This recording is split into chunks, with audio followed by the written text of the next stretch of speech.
Hi, this is Corey Johnston. In today's lesson, we're going to discuss how to resist and overcome the adversary. This is a component of spiritual warfare, which is a very real and present danger, and one we ignore at our own peril. Now, the aspects of spiritual warfare and all their gruesomeness are not necessarily the most pleasant topic to discuss, but is one that is completely necessary, and any preacher or teacher worth its salt will not conceal or hide under the rug that which the Christian needs to know. Now, there are three enemies of the spirit. These are the world, the flesh, and the devil. And of the three, the adversary is the most potent. He's the one who's always trying to manipulate the first of these to conform to the second of these. And we witnessed the tripartite dichotomy recently alluded to in Luke's 4th chapter, also in Matthew's 4th chapter, but this is the temptation of the Savior, and we witness the dynamics of the world, the flesh, and the devil in them. And the opening verse reads, "And Joshua, being filled with the Ruach Kadesh, returned from the Jordan, and was led by the Ruach, the Spirit, into the wilderness, being tried for 40 days by the devil. And in those days he did not eat at all, and afterward, when they had ended, he was hungry. And the devil said to him, If you are the Son of Yahweh, command this stone to become bread. But Joshua answered him, saying, It has been written, Man shall not live by bread alone, but by every word of Yahweh."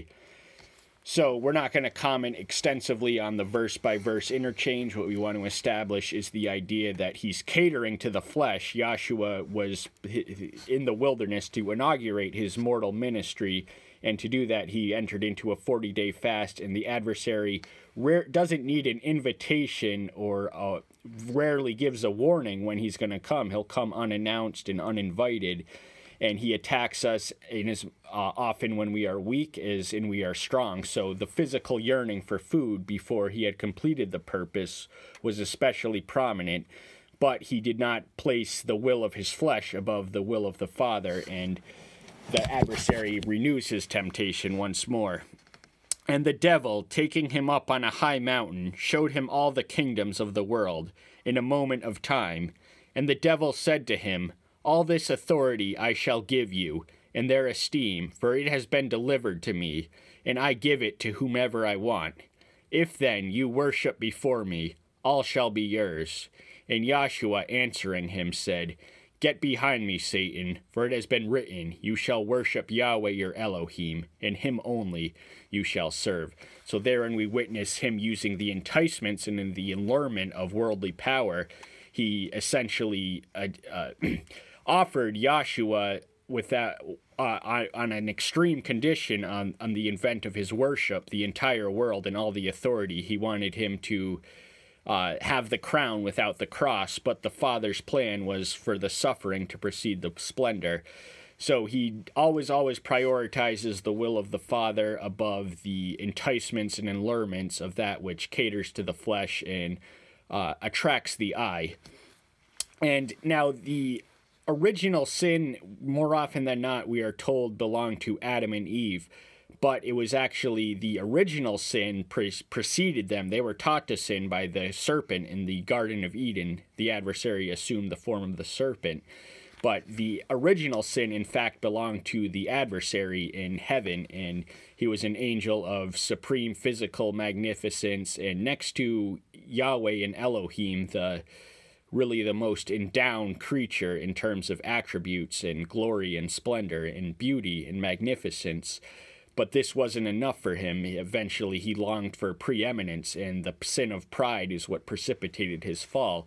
Now, precisely when the chronology of this event is a mystery and therefore a matter of speculation, but many theologians reasonably posit that after Genesis 1:31, at the conclusion of the creation account, when Elohim declares that all is good, it occurred sometime in between then and the fall of man. And we read of this, we are indebted to two of the major prophets for the writings of this event, those being Ezekiel and Isaiah. We're going to start with Ezekiel, the 12th verse of the 28th chapter. "Son of man, take up a lamentation for the king of Zor, and you shall say to him, Thus said the Master Yahweh, you were sealing up a pattern, complete in wisdom and perfect in loveliness. You were in Eden, the garden of Elohim. Every precious stone was your covering, the ruby, topaz, and diamond, beryl, shoham, and jasper, sapphire, turquoise, and emerald, and gold. The workmanship of your collets and mountings was prepared for you on the day you were created. You were the anointed angel that covered, and I placed you. You were on the sacred mountain of Elohim. You walked up and down in the midst of stones of fire. You were perfect in your ways from the day you were created, until unrighteousness was found in you. By the greatness of your trade you became filled with violence within, and you sinned. So I thrust you from the mountain of Elohim, and I destroyed you, O covering angel, from the midst of stone and fire. Your heart was lifted up because of your loveliness. You corrupted your wisdom for the sake of your splendor. I threw you to the earth. I laid you before kings to look at you. You profaned your temple in your many wickednesses by the unrighteousness of your trading. Therefore I brought forth fire from your midst. It has devoured you, and I turned you to ashes upon the earth before the eyes of all who see you. All who knew you among the peoples were astonished at you. Waste you shall be, and cease to be forever. So Ezekiel's paralleling the fate of the one who submitted to Satan, that being the king of Zor, and his fate and his pattern, and it's a double prophecy. It's an allusion to the adversary as well as an issue of an indictment against a reigning king. And there are a lot of things to digest here. You were in Eden. That's where the adversary precipitated the fall of man, and he was perfect in all his ways. That means he was magnificent in attributes, really second only to Elohim. But of course, that wasn't enough. And in the 17th verse we read, your heart was lifted up because of your loveliness.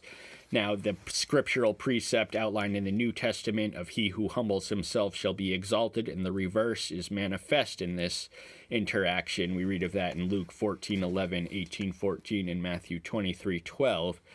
And but we also read that he was lovely in appearance, and this sets him apart from Yahshua, the only physical description of which we read in Isaiah 53:2, wherein we read that the most remarkable thing about his physical presence was that it was unremarkable. But the adversary was very, very much a physically magnificent being until sin disfigured him and distorted his presence into something black. But we're actually going to pick up on that topic after we read Isaiah's 14th chapter, beginning in the 9th verse. The grave from beneath is excited about you, to meet you at your coming. It stirs up the dead for you, all the chief ones of the earth. It has raised up from their thrones all the kings of the Gentiles. All of them respond and say to you, have you also become as weak as we? Have you become like us? Your arrogance has been brought down to the grave, and the sound of your stringed instrument. The maggot is spread under you, and worms cover you. How you have fallen from the heavens, O Lucifer, son of the morning. You have been cut down to the ground, you who laid low the Gentiles. For you have said in your heart, let me go up to the heavens. Let me raise my throne above the stars of El, and let me sit on the mount of meetings on the sides of the north. Let me go up above the heights of the clouds. Let me be like the Most High. But you are brought down to the grave, to the sides of the pit. Those who see you stare at you and ponder over you, saying, is this the man who made the earth tremble, who shook kingdoms, who made the world as a wilderness and destroyed its city, who would not open the house to his prisoners? All the kings of the Gentiles, all of them were laid in esteem, every one in his own house. But you have been thrown from your grave like an abominable branch, like the garment of those who are slain, thrust through with a sword, who go down to the stone of the pit, like a trampled corpse. So Isaiah is preempting Ezekiel's literary technique of using a parallel indictment of the king of Babel, or Babylon, and his fate, he's submitted to the adversary, and all those who submit to the adversary reach a similar fate. And long story short, it does not end well for them. Whatever wealth, power, prestige, and glory one can accumulate in these earth will instantly evaporate in the eternity. So it's really a poor investment to covet the world's good and cater to the flesh, because we're essentially feeding the adversary in the cosmic struggle between good and evil. And the fall was great. It's dramatic language. This was, he doesn't spare any verbal formula in describing his fall. And the sin, the original sin, is once more pride. He was in awe of his own physical magnificence and his intelligence, his luminous intelligence, which was preeminent amongst the angels, all created beings, yet inferior to the creator, and this wasn't good enough. Second place. He eventually got sick of it, and he aspired beyond his reach, exceeded his grasp, and he was treated accordingly, and he's been the author of evil ever since. But he also, we witnessed that a parallel verse of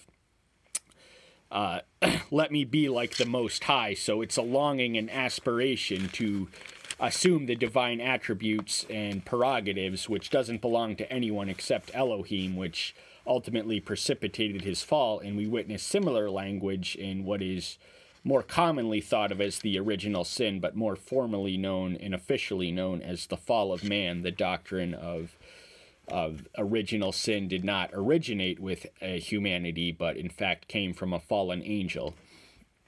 And read of this in Genesis 3, beginning in the opening verse. And the serpent was more crafty than any beast of the field, which Yahweh Elohim had made. And he said to the woman, Is it true that Elohim has said, Do not eat of every tree of the garden? And the woman said to the serpent, We are to eat of the fruit of the trees of the garden, but of the fruit of the tree which is in the midst of the garden, Elohim has said, Do not eat of it, nor touch it, lest you die. And the serpent said to the woman, You shall certainly not die. For Elohim knows that in that day you eat of it, your eyes shall be opened, and you shall be like Elohim, knowing good and evil.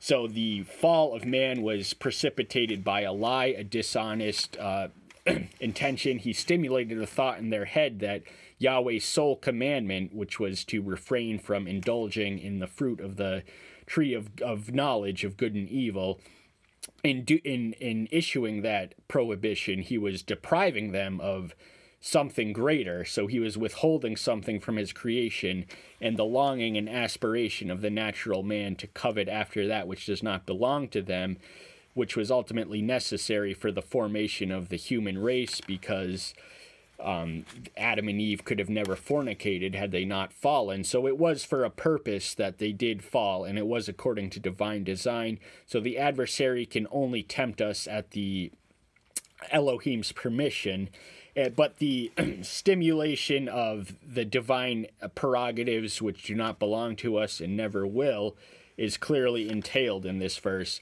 And he assumes the form of the serpent, and the adversary is a counterfeit artist. He's capable, he assumes many forms and does not limit himself to a single puppet. Ergo, we owe it to ourselves to know the forms in which he appears. And this is alluded to by Paul in 2 Corinthians 14 through 15, when he's counteracting the presence, or indicting the presence, of false teachers which had crept in unaware in the Corinthian assembly. In the 14th and 15th verse, And no wonder, for Satan himself masquerades as an angel of light. Is it not surprising, then, if his servants also masquerade as servants of righteousness, whose end shall be according to their works? So the model we emulate, we mimic their attributes in nature. So the adversary has a chameleonic quality. He's capable of assuming many forms, and can assume the form of even a most deceptively as an angel of righteousness. But at underneath it all, and once it's all premised on a lie, and this is alluded to in John's Gospel, the 44th verse of the 8th chapter, when Yahshua is contending with the Pharisees, who he charges, quite frankly, of not being scions of Elohim, but of the adversary. And this was the absolute worst insult one could level against fellow Jews. You are of your father, the devil, and the desires of your father you want to do. He was a murderer from the beginning, and he has not stood in the truth, because there is no truth in him. Whenever he speaks the lie, he speaks of his own, for he is a liar and the father of it. So the term father means the originator of, and we witness something similar in the Genesis 4th account when one of the sons of Cain is identified as the father of certain musical instruments. But the more specifically relevant to the adversary and his minions and his proxies is that they are murderers and liars. So any form they assume is dishonest and they are incapable. Now they can have the veneer of truth, and the most effective lives have at least a modicum of truth. So it has the appearance of truth, but underneath it is deception. And once the masks and pretenses are removed, we read that the adversary is analogous to a carnivorous predator, or in Peter's language, in the 8th and 9th verse of the 5th chapter in his first epistle, be sober, watch, because your adversary, the devil, walks about like a roaring lion, seeking someone to devour. Resist him, firm in the faith, knowing that the same hardships are experienced by your brotherhood in the world. So once the masks and pretense are removed, the adversary underneath it all is a rapacious and carnivorous predator who is really murderous in motive and intent. And so the injunction is to be sober and watchful because, as I earlier alluded to, the adversary does not need an invitation to show up uninvited into our life. And having been born again, far from eliminating the temptations and the confrontations with the adversary, in fact, accelerates in frequency and intensity, because once the adversary loses one of his own to the other side, he becomes more intent, and there is nothing he covets more than the skull of a born-again Christian. So he is constantly enticing us to sin permanently if possible. He wants us to lose our eternal destiny, which is why we have to familiarize ourselves with his nature and his tactics in order to overcome them. We have to resist and overcome. And this, the need is alluded to in James 4th chapter, the 8th and 9th, the 7th and 8th verse of the 4th chapter. So then, subject yourselves to Elohim, resist the devil, and he shall flee from you. Draw near to Elohim, and he shall draw near to you. Cleanse hands, sinner, and cleanse hearts, ye double-minded. So the antidote and the panacea to the adversary's will and way is Elohim. Before his presence he will wither before the presence of a superior power, and inasmuch as we abide in him through his spirit, the adversary cannot penetrate or touch us. And we take one step towards him, he takes 2 steps towards us, and if we resist him, then eventually he'll give up and move on to more vulnerable targets. And we just want to close with a passage pertinent to spiritual warfare, Ephesians 6, and the 10th verse, or the 11th verse rather, reads, "Put on the complete armor of Elohim, for you have power to stand against the schemes of the devil. Because we do not wrestle against flesh and blood, but against principalities, against authorities, against the world rulers of the darkness of this age, against the spiritual wickedness in the heavens. Because of this, take up the complete armor of Elohim, so that you have power to withstand the wicked day, and having done all to stand. Stand then, having girded your waist with truth, and having put on the breastplate of righteousness." So it's a more extensive treatment on the spiritual warfare armor. We're going to cut ourselves short, as we did with the temptation of the Savior, because much of it is not specifically relevant to the topic at hand. But much of what we read now, armor is a protective mechanism from the adversary's attacks, and his attacks are manifold and various, and he will attack us when we are weak and when we are strong. He doesn't need an invitation, and he often shows up unexpected. And the 3 elements of spiritual warfare are touched on in the 12th verse. We read of the world and its wicked ways, which are very much in the control of the devil. And there's a few passages in the book of John which compare him to the ruler of the air and the prince of the world. And so it closes with the injunction of the passage I just read to really arm yourself, prepare yourself, and use all the weapons which are uniquely and especially at our disposal, because the adversary attacks the saved and the unsaved, but he takes special delight in attacking the saved. Ergo, it is incumbent upon us, 1, to prepare ourselves, 2, to resist, 3, to overcome. And that's all the time we have for today. Thank you so much. Tune in next time. Bye-bye.